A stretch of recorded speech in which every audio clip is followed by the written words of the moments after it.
할렐루야. 자, 오늘은 여러분 탕자는 유명해서 잘 아는데 그 탕자 형에 대하여는 잘 모르죠, 그죠? 잘 몰라요. 못된 놈이 유명하고 그냥 이름 없는 사람이 안 유명하게 잘 모르는 처지가 돼버리고 말았어요.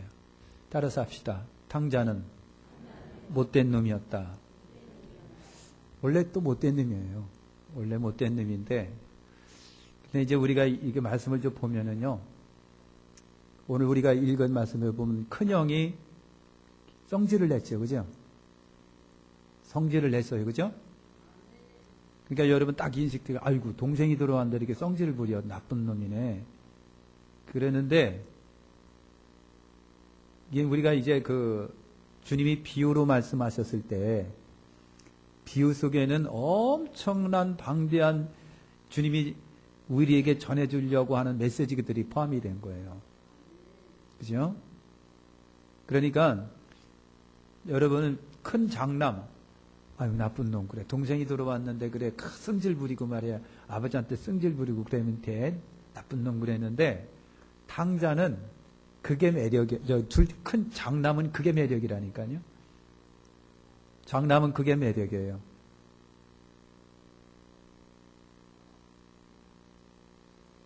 밥을 좀 덜 드셨는 것 같은데.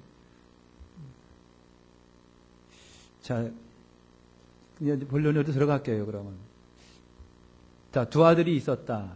그죠? 두 아들이 있었다. 둘째가 아버지를 찾아와서 내 재산 주세요. 어차피 줄 건데 내 재산 주세요. 아버지가 군수리 없이 여러분 나눠줬어요. 그 재산을 챙겨가지고 먼 나라로 가버렸다고 그랬어요. 아주 그냥 아버지 안 보는데 먼 나라로 가버려요. 관심도 없고 관심이 끊어질 정도로 먼 나라로 가버린 거예요. 돈이 있으니까 신나죠. 어느 날 생각을 해봤어요. 나 배석 보면 돈이 있으면 그렇게 신나게 쓸까?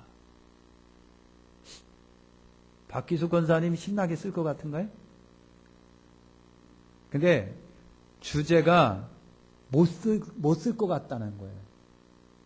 그러니까 이 탕자는 돈 쓰는 재미가 있고 돈 쓸 줄 아는 놈이지요. 돈이 있어도 못 쓴다니까요. 단비 진짜다. 돈이 있어도 못 쓰는 거예요. 그래서 그러니까 사장이 될 팔자는 아니다. 돈이 많아도 쓸 수 있는 사람이 있고 못 쓰는 사람이 있어요. 신나게 잘 쓰는 사람이 있고 아주 그냥 못 쓰는 사람이 있어요. 돈이 있어도 못 쓰는 사람이 있는데, 둘째가 돈 쓸 줄 아는 놈이라 신나게 돈을 썼다라고 하는 거예요. 무계획, 계획 없이 써버린 거예요. 그러니까 돈이 들어오는 데 없이 나가기만 하니까 돈은요, 새끼를 못 쳐요. 그러니까 계속 떨어지는 거예요. 그래서 결국은 허랑방탕해서 돈이 똑 떨어졌다. 돈이 똑 떨어지니까 여러분 많던 사람들, 친구들, 늘 와가지고 인사했던 사람들이 다 사라지고 그래요. 설상가상 탕자가, 둘째가 있던 그 나라에 흉년까지 들었다 그랬습니다. 그래서 더 이상 힘들고 해서 돼지 치는 데 가서 돼지와 어울리면서 돼지가 먹는 쥐엄 열매를 여러분 먹으면서 살았다. 나중에는 그것까지도 없게 된 거였잖아요. 그래서 탕자가 생각하기를 아버지가 그때 생각난 거예요. 아버지가 집에 따뜻할 때는 부모 생각 안 하다가 뭔가 아쉽고 부족하다 보니까 이제 부모를 생각하게 된 거예요. 둘째가 그런 거예요.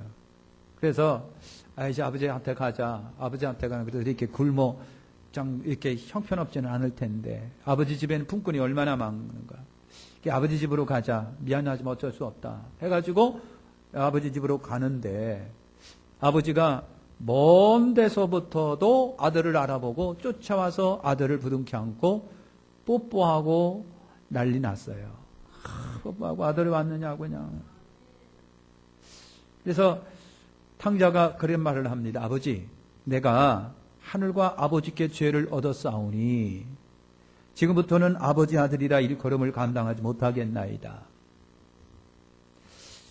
여러분 하나 물어볼게요. 탕자가 돈을 썼기 때문에 죄인일까요? 아버지를 떠났기 때문에 죄인일까요? 아버지를 떠난 것이 죄인인 거예요. 아버지 마음을 아프게 한 거. 돈은요, 아버지한테는 돈은요, 그 돈은 있어도 되고 없어도 되는 돈이에요. 아버지가 돈 쓴 거 가지고 야 이 싸가지 방통하고 한 것이 아니라 네가 나를 떠났기 때문에 내가 마음 아팠고 그것이 속상했던 거예요. 돈 쓴 게 아니라니까요. 그래서 아버지가 종들에게 뭐라 그랬어요? 제일 좋은 옷을 갖다가 입혀라. 손에 가락지를 껴줘라. 신발을 신겨라. 죽었던 아들 돌아왔으니까 살찐 송아지 잡고 우리 잔치하자. 먹고 마시고 즐기자. 그랬어요. 그래갖고요. 그렇게 아들 나가고 우울하고 침침했던 아버지와 그 집안 분위기가 싸가지 없는 놈 돌아왔다고 잔치가 나는 거예요. 제가 욕한다고 뭐라고 하지 마세요. 진짜예요. 싸가지 없는 놈 나갔는데 돌아왔다고 찜찜한 집안의 분위기가 잔치 분위기로 바꿔지는 거예요. 희한하잖아요. 그죠? 그죠? 이게 미안하지만 이게 진짜 하나님의 섭리고 복음이라고 하는 거예요. 이해할 수 없는 거. 그래서 그냥 집안이 잔치가 벌어졌는데 그때 밭에서 일하던 큰아들이 돌아온 거예요. 돌아와 보니까 막 난리가 나서 잔치가 나고 그냥 노래소리 그냥 삐까뻔쩍 저 푸른 초원에 앉아서 막 노래가 들리는데 야, 이게 뭐냐? 그랬더니 종들이 하는 얘기가 당신의 동생이 돌아왔으므로 당신의 아버지가 그의 건강한 몸을 맞아들이게 됨을 인하여 살찐 송아지를 잡아 잔치하나이다 그랬어요. 그러면 여러분 생각 같으면은 큰아들이 어떻게 하겠어요? 그래요? 동생 왔어? 그래요? 하고 기뻐해야 될 텐데 이 싸가지 정말 열이 그냥 분노가 치어 올라오는 거예요. 왜 큰아들이 이렇게 그냥 막 화가 났을까? 분노가 치어 올라오고 혈기가 치어 올라오고 그냥 막 뭔가 있으면 그냥 저 패고 싶고 말이지 막 죽이고 싶고 그냥 막 그런 열불이 막 나는 거예요. 그래서 그러면서 집에 안 들어간 거예요. 안 들어갔어요. 그 소식이 아버지한테 들려니까 또 아버지가 쫓아나와가지고 그래서 그랬어요. 큰아들이 아버지가 나오자마자 아버지한테 불평 늘어놓은 게 여러분 뭔지 아시죠? 아버지, 내가 여러 해 아버지를 섬겼어요. 내가 진짜 아버지 명을 어긴 적이 없어요. 그런데 아버지는 나한테 염소 새끼 한 마리 주신 적 있습니까? 염소 새끼 줘갖고 친구들하고 즐길 수 있도록 해준 일이 있냐고요? 없느냐고요? 그러면 싹 따지면서 그냥 아버지를 대드는 거예요. 아버지한테 대들어요. 아버지가 그 큰아들에게 한 얘기가 그겁니다. 너는 항상 나와 함께 있으니 내 것이 네 거다 그랬어요. 내 것이 네 거다. 이 내 동생은 죽었다가 살아왔는데 내가 잃었다가 얻었는데 그러니 안 즐겁겠냐? 아니 기쁘겠느냐? 이런 말을 여러 번 합니다. 여러분 장남을 우리가 이제 탕자는 유명하니까 알아요. 근데 큰아들은 늘 유명하지 못하다 보니까 우리가 그냥 지나갔다고 말이죠. 그게 언뜻 들으니까 언뜻 이제까지 말씀을 들어보니까 그래요. 장남, 이놈은 동생이 들어왔는데 그래 아버지한테 그렇게 승질을 부릴까? 그리고 동생이 들어왔으면 반갑게 맞이해야지 그랬는데 왜 이렇게 승질을 부리고 못되게 그랬을까? 라고 하는 불평이 우리가 쓰게 돌아와요. 그죠? 불평이 우리에게 들어와요. 어떻게 보면 큰아들은 사랑 결핍 증세가 있는 것 같아요.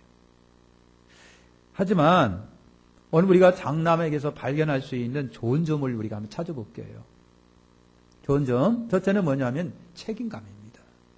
책임감.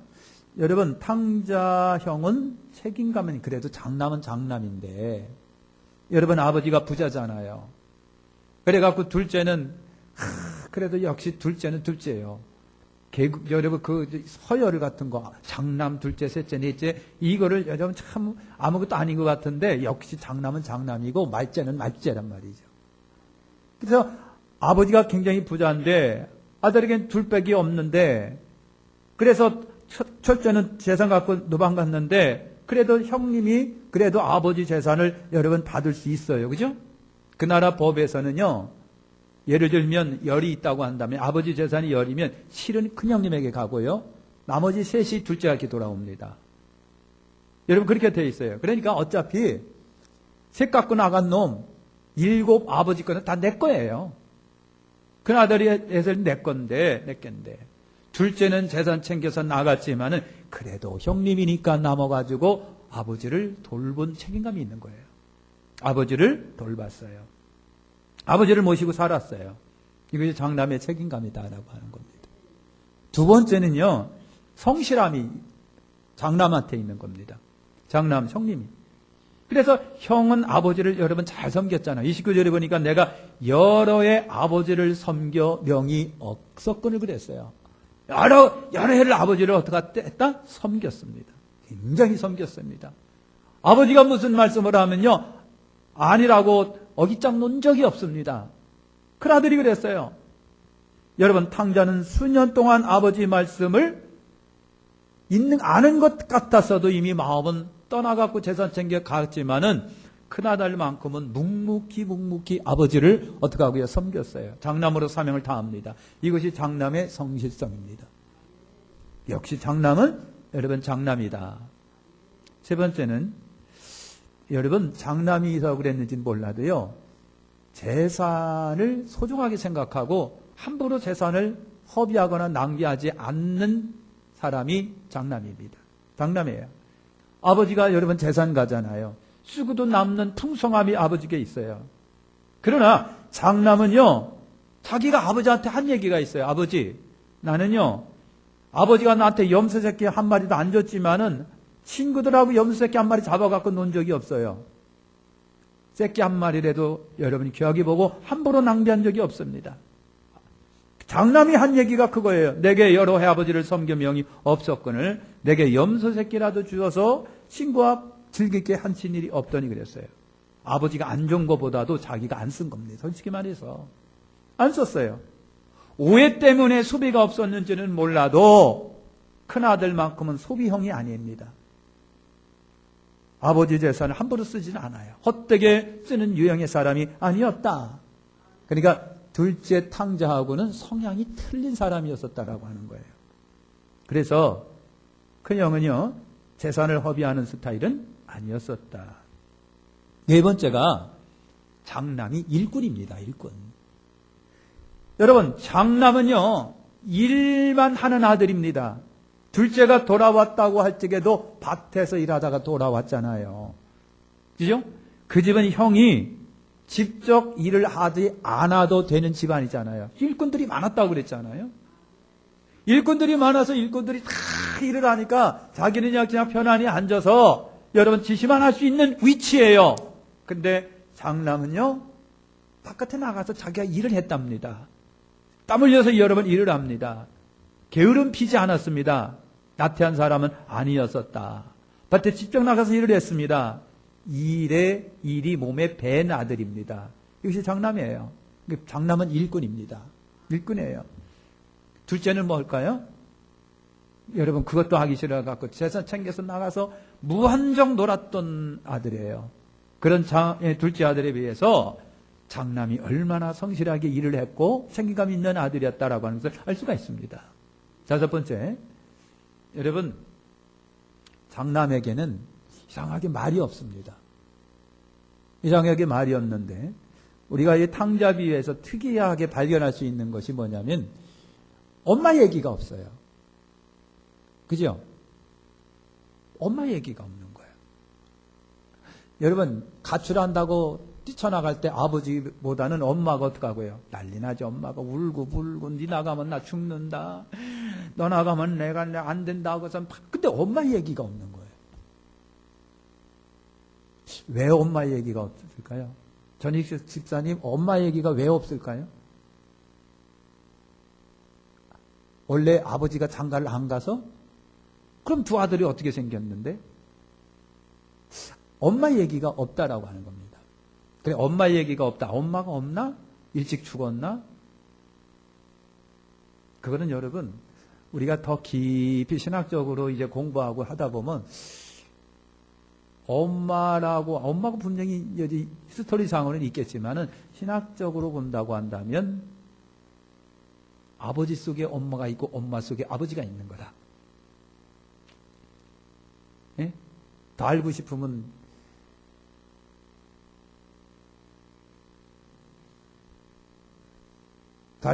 수업료 갖고 오시라고. 그런 거예요. 엄마 이야기가 없다라고 하는 거. 엄마 이야기가 없습니다. 처음서부터 끝까지 엄마가 이야기가 없다. 그러니까 여러분 이상하게 생각하지 말고 여러분 깊이 말씀 속으로 들어가면은 충분히 이해 가능한 이야기일 것이다. 두 번째 뭐냐면요. 둘째가 가출했는데 형님이 돼가지고 가출하는 놈, 야, 너 아버지 떠나면 안 되는 거 임마.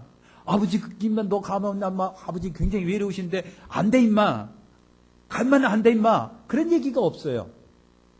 큰형한테서. 그 다음에 돌아왔는데 큰형이 야, 너 왔냐? 이 새끼야, 너 아버지가 얼마나 너 때문에 했냐, 막 속 끓였는지 알아 임마. 막 그래야 되는데 그 얘기도 없는 거예요. 큰아들에게 있는 것은 승질 부린 것밖에 없어요. 승질 부린 것밖에 없다고 하는 얘기죠.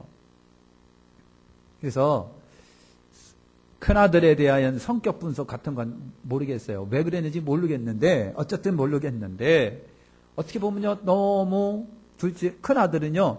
동생에게 대하여 아니면 아버지에 대하여 너무 무관심한 정도 없는 냉정한 이런 스타일이었다라고 하는 것을 오늘 우리가 알 수가 있습니다. 여러분 장남이 밭에서 와보니까 잔치가 막 벌어지는 거예요. 그래서 일꾼들에게 물어보니까 동생이 돌아와서 아버지가 기뻐서 잔치를 했다는 거예요. 그래 여러분 형이 분노했다고 그랬잖아요. 28절 35절 보니까 저가 노하여 들어가기를 즐기 아니하거늘 아버지가 나와서 권한대 아버지께 대답하여 그러는 내가 열의 아버지를 섬겨 명을 어김이 없거늘 내게는 염소새끼라도 주어 나와 내 벗으로 즐길 가시니 없더니 아버지의 살림을 창교가 함께 먹어버린 이 아들이 돌아오매 이를 위하여 살찐 송아지를 잡으셨나이다. 이 말 속에는 뭐예요? 너무 서운하다는 얘기죠. 하늘을 찌를 정도로 서운함이 큰아들 속에 여러분 막 매여 있습니다. 매여 있습니다. 그러니까 형은요 동생보다도 지금 아버지한테 분노하고 있는 거예요. 동생보다도 아버지한테 분노하고 있다. 여러분 동생에게 불효령을 내리고 매질하고 해야 되는데 오히려 잔치를 벌이고 있는 아버지가 뭐하다? 너무 어이없는 거예요. 장남이 볼 때 그래요. 아니 그러면 와가 좀 매질도 하고 말이야 막 해야 되는데 오히려 여러분 반지 껴주고 옷 입혀주고 신발 신겨주고 막 옷 목욕도 해주고 말이 잔치를 벌이는 아버지가 어이없어요. 너무 아버지가 아주 어이없을 정도로 이상한 거예요. 그러니까 큰아들로서는 분노가 일어날 수밖에 여러분 없습니다. 서운함이 일어나고 나한테는 아버지한테 몇십 년간 아버지가 일을 했고 섬겼고 그랬는데 명을 어긴 적이 없는데 나한테는 염소 새끼 한 마리 준 적이 있습니까? 염소 새끼라고 한 마리 준 적이 있습니까? 이렇게 삿대질하면서 아버지에게 여러분 대듭니다. 장남 속에는요 아들이 없는 거예요. 동생이 없다는 얘기죠. 그때 아버지가 장남에게 하신 말씀이 그거예요. 아버지가 너는 항상 나와 함께 있으니 내 것이 다 내 것이로되 이 내 동생은 죽었다가 살아났으며 내가 잃었다가 얻었기로 우리가 즐거워하고 기뻐하는 것이 마땅하니라 그랬어요. 여러분 우리가 이 말씀에서 장남이 너무 모르고 있다라고 하는 거고요. 모르고 있다. 당연히 누릴 혜택을 못 누리고 있고 아버지와 자기와의 어떤 이 관계가 엄청난 부자관계이고 사랑의 관계인 것을 모르고 있다. 모르는 것보다 누리지를 못하고 이해를 못하고 있는 것 같다라고 하는 것입니다. 이렇게 장남은요. 오늘 말씀 주신 것처럼 어떤 분이에요? 어떻다고요? 성실해요. 책임감도 있어요. 그죠? 그리고 일꾼이에요. 일꾼이에요. 어떻게 보면요, 굉장히 바르게 살려고 노력하는 형이에요. 우리가 느끼기에, 좀 동생한테 그래가 조금 사랑이 좀 없는 것 같다고 할진 모르겠지만, 둘째는 형님만 같으면 문제 없는 사람이에요. 그죠? 그러면 그럼에도 불구하고 우리가 장남에게서 발견하는 너무 아쉬운 점이 있어요. 아쉬운 점이 뭐냐? 성에게 뭐가 없다? 사랑이 없다라고 하는 겁니다. 여러분, 사랑이 없는 거예요. 아버지에 대한 감사와 사랑의 마음이 없어요. 형으로서 동생에 대한 혈육의 애정이 너무 없는 것 같아요. 한마디로 사랑이 없어요. 그러니까 여러분, 그래요. 아무리 부잣집이라도 형제간에 사랑이 없으니까 이게 전쟁터지. 그죠? 여러분, 아무리 부자고 넘쳐나는 재산이 있다고 할지라도 사랑이란 정들이 오고 가지 않으니까 무슨 감옥살이 하는 것 같고요. 전쟁터 같고요. 살벌해요.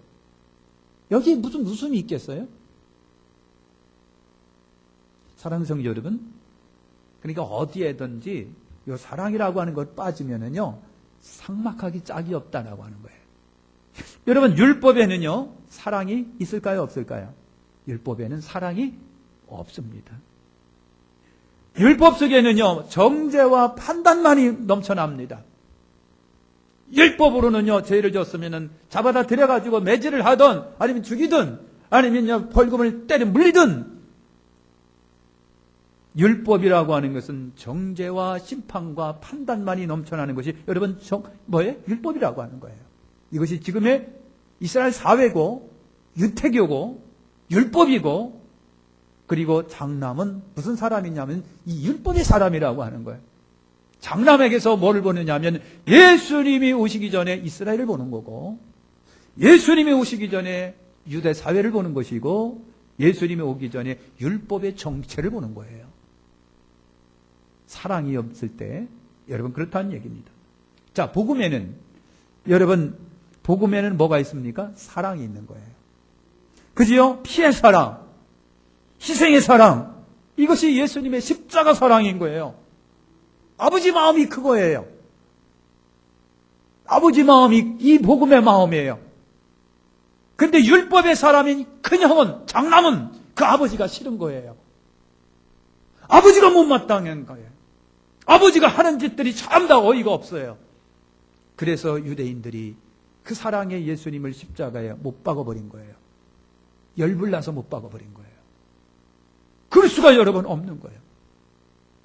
율법의 사람은 아버지 사랑을 이해가 안 되는 거죠. 쓸개 빠진 것 같은 거예요. 아무리 여러분 장남의 삶이 훌륭하였다고 할지라도 사랑이 빠져버리면은 빛이 흐려질 수밖에 여러분 없는 거예요. 아무리 훌륭한 업적을 이루었어도 사랑이 없으면 색이 바랍니다. 색이 바랄 수밖에 없어요. 사회건 가정이건 국가건 사람이건 말이죠. 사람이건. 거기에 정이 있고 사랑이 있고 거기에 이해와 용서가 있으면 사람이 부드럽고 접근할 수도 있고 대화하고 나누면 좋을 것 같고 접근할 수 있는 부드러움과 여유가 있지만 율법적인 사람에게는요, 정이 없다 보니까 뭔가 냉랭합니다. 다가갈 수 없습니다. 삭막합니다. 정내미가 떨어지는 거예요. 그렇습니다. 여러분, 우리 애가 아까 말한 것처럼 아버지에게서 예수님의 사랑을 보고 큰아들에게서 율법의 냉정함을 여러분 보는 거예요. 여러분, 큰형이 아버지 막 삿대질을 합니다. 나쁜 놈한테는 시판을 해야지 왜 그렇게 그냥 옷 입히고 반지 껴주고 유산을 또 줍니까? 응? 아니 왜 잔치를 벌이는 그 나쁜 새끼한테는 그냥 막 죽적해야 되는데 이해가 안 돼갖고 혈이 막 났어요. 그러니까 율법은 복음을 이해가 안 되는 거예요. 그래서 유대인 종교 지도자들이 예수님을 어떻게 했다? 십자가에 못 박아 죽여버린 거예요. 십자가에 못 박아 죽여버린 거예요. 왜? 이해가 안 되니까. 지금도 율법하에 있는 저 이스라엘, 지금 21세기 살아가면 저 정통 유대인들이라고 하는 사람들은요, 지금도 예수 믿는 사람들을 어떻게 하고요? 이렇게 큰아들처럼 여러분 증오하면서 지금도 미워하고 있습니다. 사랑이 빠져버린 거, 사랑이 없는 것이 얼마나 무섭고 두렵다라고 하는 것을 오늘 여러분 좀 이해하시기를 축원합니다. 여러분, 내가 구원 얻은 것은 그 하나님의 사랑 때문입니다. 율법 하에서는 나는 절대 구원 못 받은 거예요. 나는 죽어야 됩니다. 우리가 하나님의 은혜를 누림도 하나님의 사랑 때문이에요. 하나님이 율법이라고 하는 잣대를 가지고 우리한테 들이밀면 큰 형님 하에서는 우리는 어떻게 하고요? 빨리 죽어버려야 돼요. 아예 아버지께 오지도 못해야 돼요. 늘 거지로 살아야 돼요. 다 뺏기고 살아야 돼요. 아버지의 사랑 때문에 아버지는 나를 받아준 거예요. 하나님의 아버지의 사랑이 저와 여러분들을 예수 믿게 하고 하나님의 자녀가 여러분 되게 하셔주신 거예요. 뿐만 아니라 여러분, 인간적으로 장남다워도 거기에 사랑이 빠져버리니까 여러분 뭐예요? 전쟁터에 휘젓고 돌아다니는 어떤 그런 정말 그 살벌한 사람 하나에 지나지 않는다고 하는 것을 우리가 발견하잖아요. 장남은 율법적 사람이라고 하는 것입니다. 그래서 장남으로서는요, 아버지한테 혈기를 부린 것이 아버지가 그렇게 해주기를 바란 겁니다. 아버지가 아들이 둘째가 딱 오니까 불러다가 한번 때기를 딱 때리고, 그리고 추접을 한 거, 너 내財産 갖고 와서 이렇게 다 해지. 갚아, 이 새끼야. 응? 지금부터 밥 2공기 먹지 말고 반 공기 먹고 저 정도라고 가서 어울리면서 평생 네가 노동을 해서 갚어. 응? 형님 닮아, 이 새끼야. 그러면서 자, 뭐, 패기도 하고, 창피 주기도 하고, 종들 앞에서 말이지, 부러뜨려가지고, 꿀밤도 한번 몇 대 때리고, 그래서 이제, 너 가서 종들하고 같이 지금부터 작업한다. 시작. 이렇게 해야 큰 형 마음속에는 뭔가요? 하고, 시원하다. 그래야 되는 거예요. 형님 마음이 그거예요. 혹시 그런 마음을 여러분이 갖고 있다면, 큰아들입니다. 여러분은 천상 큰아들입니다. 여러분은 큰아들인 거예요. 저도 만약에 그러면요, 아버지, 그러면 저도 속이 시원하고, 에이, 잘됐다, 싸가지 없는 새끼. 에이, 하고 속이 시원하게 갈 거예요. 이것이 장남입니다. 아버지가 그렇게 해기를 바랐어요. 근데 아버지가 안 그런 거예요. 그러니까 아버지가 안 그러기 때문에 장남은 화딱지가 난 거예요. 그래서 아버지를 안 보려고 하는 겁니다. 이것이 율법의 맹점입니다. 이런 사람이 있으면 사회가 삭막해질 수밖에 여러분 없습니다. 그래서 율법적 사람은 아버지의 사랑을 이해를 못하는 거예요. 여러분이나 저나 율법적 사람이라고 한다면 사랑이 퍼부지는 것을 이해를 못할 겁니다. 아까울 겁니다. 아깝고 시간 낭비하는 것 같고 아니 저래서 어떻게 돼 하고도 굉장히 탄식할 거예요. 여러분, 율법적 사람은 아버지 행동을 이해를 못한다. 아버지가 그냥 승질만 나는 겁니다. 아버지가 어이없는 짓 하고 있는 거예요. 이것이 율법적 사람의 새 사고라고 하는 겁니다. 마칩니다. 장남에게요, 장남이기 때문에 좋은 면이 있어요. 우리가 다 장남을 나쁘다고 보면 안 돼요. 성실함도 있지요. 일꾼이지요. 아버지를 끝까지 섬겼지요. 여러분, 못된 짓 한 적이 없지요. 헛되게 여러분 아버지 재산 허비한 적이 없지요. 얼마나 바르고 건강합니까? 그런데 이렇게 바르고 건강해도 거기에 사랑이 빠져버리니까 이게 정이 안 가는 거예요. 사랑이 중요합니다.